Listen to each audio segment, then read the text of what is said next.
আচ্ছা, এখন আমরা একটা ম্যাথ দেখবো, ওই যে দ্বিগুণের ম্যাথ, যেই আমরা যে দ্বিগুণ তিনগুণ ম্যাথ যে নিয়ম যে শিখে আসলাম, ওই ধরনের একটা ম্যাথ এখন দেখবো। এখানে বলছে যে শতকরা বার্ষিক কত হার সুদে, মানে আর বের করতে বলছে এখানে আর। এখানে বলছে আর ইজ ইকুয়াল টু হোয়াট, কত হার সুদে কোনো আসল 5 বছরে সুদে আসলে দ্বিগুণ হবে। মানে কোনো আসল আসল দেয়া নাই, এখানে 5 বছর দেয়া আছে, এন দেয়া আছে 5। আর এখানে কি বলছে, এই যে আমরা দেখে আসছি নিয়ম যে সুদে আসলে দ্বিগুণ, দ্বিগুণ মানে কি 2, তাহলে 1 দিয়ে দিব আসলকে, তাহলে আর থাকে কত 1, ওই 1 হচ্ছে তাহলে সুদ, তাহলে সুদ কত 1, আসল কত 1। এখন আমরা সূত্র লিখে ফেলি, যেহেতু আর বের করতে বলছে আমাদের, তাহলে আমরা কি জানি, আর সমান সমান কত, আর সমান সমান I divided by P into N into কি 100%। যেহেতু আমরা আর বের করবো, আর বের করলে অবশ্যই 100%, কারণ আর এর যে অ্যান্সারটা আসবে ওইটা কি পার্সেন্টে আসবে। তাহলে এখন আমরা জানি কত আই, এই যে আমাদের সুদ মানে মুনাফা কত 1, এই যে 1 আমরা 1 লিখে দিলাম উপরে 1। আর পি কত, আসল হচ্ছে 1, এই যে 1।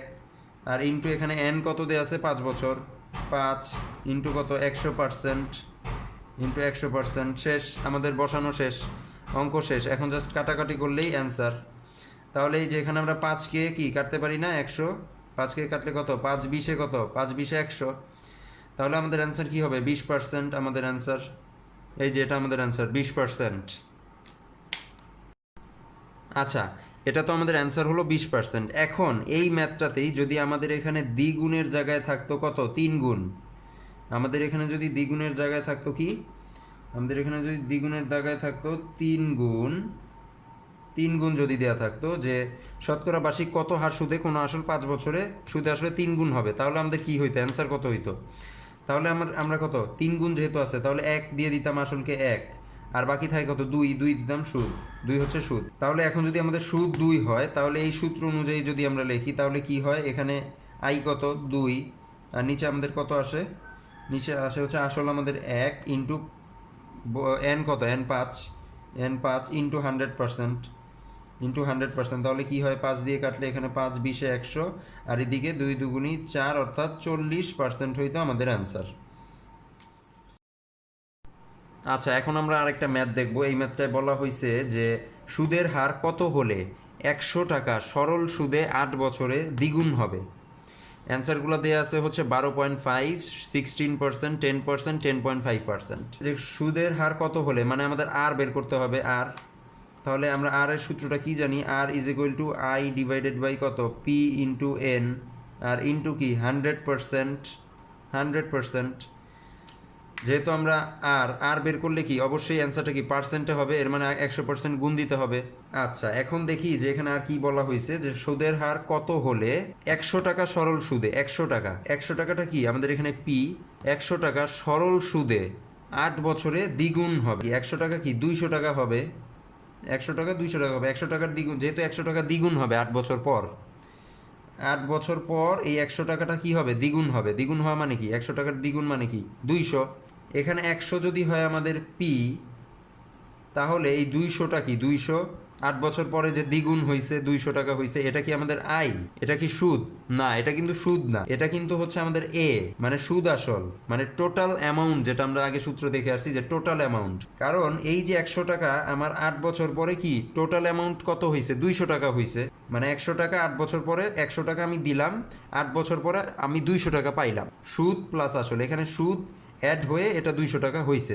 যদি এমন হইতো যে বলতো 100 টাকার সুদ 8 বছর পরে দ্বিগুণ হবে, তাহলে যেটা হইতো যে 100 টাকা হইতো আমাদের হচ্ছে পি, 100 টাকা আমাদের হইতো পি, 100 টাকার সুদ 8 বছর পরে কি হবে, দ্বিগুণ হবে, শুধু সুদ বলা থাকতো যে সুদ দ্বিগুণ হবে, তখন আমাদের দ্বিগুণ যে 200, এটা হইতো আমাদের তখন সুদ, এটা তখন আমাদের সুদ হইতো। তাইলে এই সুদটা আমার 100 টাকার সাথে অ্যাড হয়ে কত হইতো, 300 টাকা। এর মানে 100 টাকা 8 বছর পরে কত হইতো, 300 টাকা হইতো। আর এখানে সরাসরি কি বলা হয়েছে যে 100 টাকা 8 বছর পরে 200 টাকা হয়েছে। তাহলে আমাদের এখন আর বের করতে হইলে, এখানে যদি আমরা আর বের করতে চাই, আমাদের আই দেয়া আছে, আমাদের পি কিন্তু আমরা পাইছি 100, এন আমাদের কত 8 বছর, তাহলে আই কিন্তু এখানে পাই নেই। তাহলে আইটা কি বের করে নিতে হবে এখন। আর তাহলে আই বের করে নিতে হইলে আমরা জানি কি, যদি আমাদের পি আর এ দেওয়া থাকে, মানে আসল আর সুদ আসল দেওয়া থাকে, তাহলে কি আমরা আসল সুদ বের করতে পারবো। সূত্র আমরা প্রথমে কিন্তু দেখে আসছি যে এ সমান সমান পি প্লাস আই, তাহলে কি আই সমান সমান কি এ মাইনাস পি। তাহলে আমাদের এ দেওয়া আছে কত 200, 200 হচ্ছে আমাদের এ, মাইনাস পি কত 100, পি আমাদের 100 মাইনাস করে দিলাম, কত পেলাম 100। এর মানে এই যে আই, এই আই হচ্ছে কত 100। সূত্র অনুযায়ী এখন আমরা বসাই দিব উপরে কি আই, আই কত আমাদের পাইছি বের করছি 100, নিচে কত আসবে আমাদের পি, পি কত 100, পি আমাদের 100 ইন্টু এন কত এন 8, এন হচ্ছে আমাদের 8 ইন্টু কি 100% মানে 100% গুণ দিতে হবে। তাহলে শেষ, আমাদের অঙ্ক শেষ। এখন যদি আমরা খালি কাটাকাটি করি, এই যে 0 0 0 0 কাটা, আর এদিকে কি উপরে থাকে 100, নিচে কত 8। এখন আমরা এখানে কাটাকাটি করি, এটা যদি আমরা কাটি 2 দিয়ে, 4 দুগুণি 8, আর এটাকে কাটলে 50, আবার কাটলে 2 দুগুণি 4, এটা হবে কত 25। তাহলে উপরে আমাদের কত 25, নিচে কত 2, 25/2। এখন আমরা কি ভাগ করে দিব 2 দিয়ে 25, 12 দুগুণে 24, 12 দুগুণে 24, এক নামলো এক। আমরা যদি এখানে একটা দশমিক দেই, দশমিক যদি দেই, এখানে একটা শূন্য চলে আসলো, তাহলে 5 দুগুণে কত 10, 5 দুগুণি 10। তাহলে আমাদের অ্যান্সার কত হইল আর কত 12.5%, 12.5% হচ্ছে আমাদের অ্যান্সার, এই যে 12.5%।